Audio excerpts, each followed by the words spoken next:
છોટાઉદેપુર જિલ્લામાં સ્પર્ધાત્મક પરીક્ષાઓમાં અનામત માટેના માપદંડ બદલવા માટે ઉમેદવારોએ માંગણી કરી છે। કલેક્ટર કચેરીએ 500 જેટલા ઉમેદવારો એકત્રિત થઈ અને ધરણા પ્રદર્શન કર્યું હતું તો મુખ્યમંત્રીને ઉદ્દેશી કલેક્ટરને આવેદનપત્ર પાઠવવામાં આવ્યું હતું। ભરતી પ્રક્રિયામાં તમામ કેટેગરી માટે એક સરખો મિનિમમ 44% નિયમ રદ કરીને કેટેગરી મુજબ કરવાની માંગણી કરી છે। SC, ST, OBC માટે કેન્દ્રની જેમ રાજ્યમાં માપદંડ લાગુ કરવા માંગ કરવામાં આવી છે।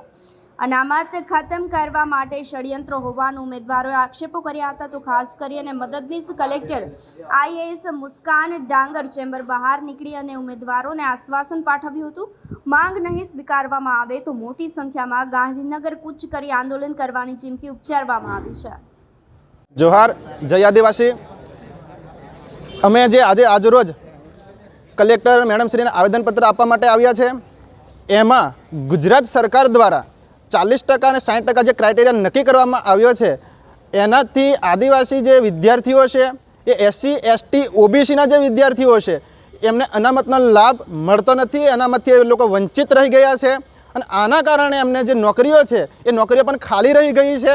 અને જે SC, ST અને OBCના જે વિદ્યાર્થીઓ છે અને એમની અનામત ખતમ કરવાનું જે અહીં ષડયંત્ર જે થઈ રહ્યું છે અને એ ક્રાઇટેરિયા ઘટાડવામાં આવે અને આ જે ષડયંત્ર છે એને રોકવામાં આવે અને ગુજરાત સરકાર દ્વારા જે પણ ક્રાઇટેરિયા નક્કી કરવામાં આવ્યા છે એ બધા માટે સરખા છે।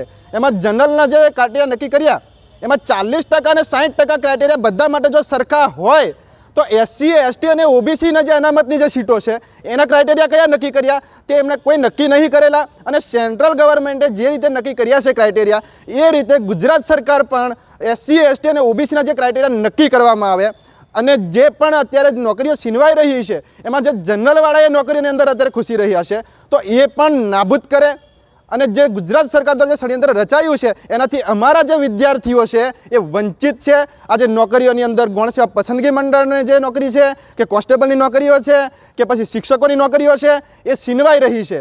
તો એના માટે અત્યારે અમે રજૂઆત કરવા માટે આવ્યા છે અને એના આગળ પણ અમે રજૂઆત કરેલી, કલેક્ટર મેડમશ્રીને પણ રજૂઆત કરેલી તો તેનો પણ કોઈ અત્યાર સુધીમાં જવાબ આપવામાં નથી આવ્યો અને આજે કોઈ હાજર પણ નથી અત્યારે અહીંયા છોટાઉદેપુરની અંદર, નથી PA હાજર કે નથી કલેક્ટર શ્રી હાજર, કોઈ નથી હાજર। તો અમારા જે વિદ્યાર્થી છે એમનું શું થશે? જો એમની અનામત છીનવાઈ જશે, અનામત ખતમ થઈ જશે તો અમારા વિદ્યાર્થીનું શું થશે, અમારા સમાજનું શું થશે? એના માટે અત્યારે અમે એક થઈને જે અમને ન્યાય મળે એના માટે અમે અહીંયા આવ્યા છે અને જો અમને ન્યાય ના મળે તો અમે ગાંધીનગરની અંદર જઈને ધરણા પર બેસીશું। જોહાર, જય આદિવાસી। આજરોજ છોટાઉદેપુર ખાતે અમે કલેક્ટર મેડમશ્રીને આવેદન આપવા માટે છોટાઉદેપુરના વિદ્યાર્થીઓ ભેગા થયા હતા।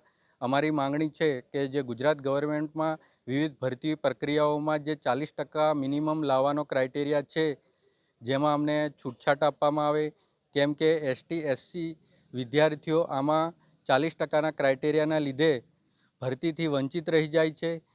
એની જગ્યાએ સેન્ટ્રલ ગવર્મેન્ટ દ્વારા જે SSCમાં મોડલ છે કે જેમાં 30% ઓપનવાળા માટે મિનિમમ ક્રાઇટેરિયા છે, EWS OBC માટે 25% છે અને ST, SC માટે 20%નો ક્રાઇટેરિયા છે। એ જ મોડલ ગુજરાત ગવર્મેન્ટ બી અપનાવે જેથી કરીને આદિવાસી વિદ્યાર્થીઓ જે ક્રાઇટેરિયામાં આવતા નથી તે આવે।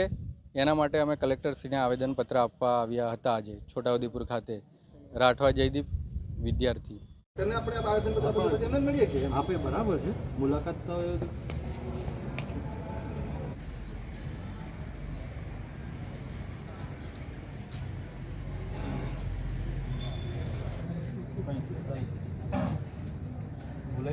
हमारा इच्छा है कि कलेक्टर ने बराबर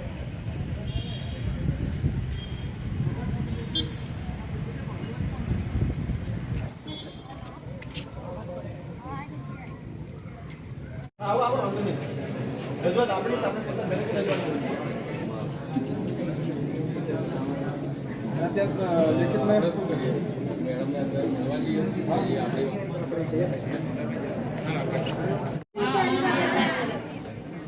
અને બધા ભાઈઓ પણ પોલીસની તૈયારી કરો છો?